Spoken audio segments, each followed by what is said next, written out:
in case this helps anyone, I wanted to explain how I did this ombre. Now, I still have cleaning up to do.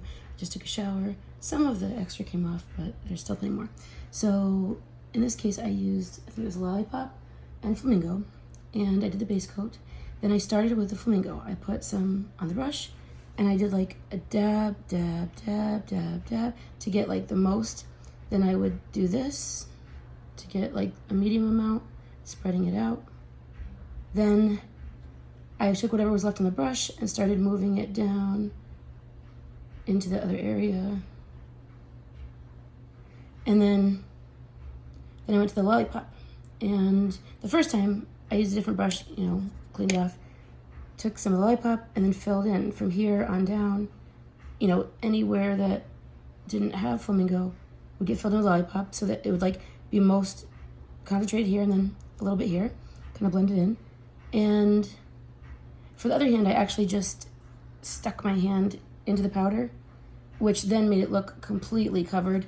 And then once I brushed it off, it revealed what was here. So that's what I do this hand.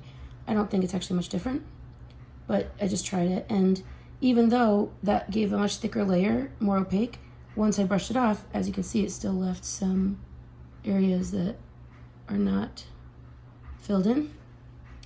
So could this still improve? Yes. Now, originally I was just going to leave it like that and not do a holographic layer, but because when I was putting top coat on, I still had some extra. I did, but I think I over-cured it. And so even when I did the holographic Flamingo, I don't think it added all that much. There's a little bit of holographicness going on. But overall, I don't think, the only way I would do that as a totally separate layer, if I put all this on first, would be to make sure I don't cure too much as I'm spreading that. But I think there's something to be said for doing this as the base layer, even if you want the holographic effect after. You can see a tiny bit. I don't know if it needs shadow. But point being, this is more glitter than holographic, but I think, you know, since it's light at the end, it gives a little bit of a French tip effect, I suppose. I'm still wrinkly from the shower. But that's one way of doing ombre. I'm still fairly new to Sistaco, I think, but I am very skilled in blending of makeup, face paint, other body art, and whatnot. So certain techniques can still be applicable. And this was a makeup brush that I actually got at TJ Maxx as a set, many of these. And, you know, I might use some for eyeliner, but I don't need all of them. And I might use craft paintbrushes from Walmart just to help get this on. And the sponge one I think is best for holographic, but I think for the classic, brushes seem to work well, or just smushing my finger into the powder and brushing it off. So that's my ombre.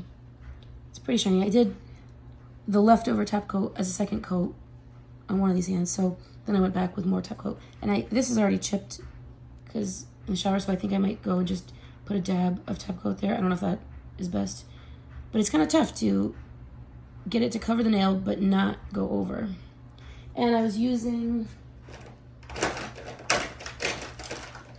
this time I did this to kind of scrape away the extra, because I would otherwise have a lot of it getting here. So in some cases that took away the color as well, but I'm okay with that because I feel like that might make the nail look thinner.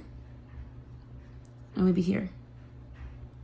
When I did that, it took some of the darker pink away, but I expected that to happen. So I think even though, especially trying to cap them, there was a lot here in the shower that I had to take off, I think nonetheless it helped a little bit give cleaner edges so that it's not like, I mean, I know this is flooding the cuticle, but I think flooding here happens too. And then when I rip that off, it takes off the parts that'll hold the nail, the polish down. So still plenty more learning, experimenting to do, but that's this ombre for now.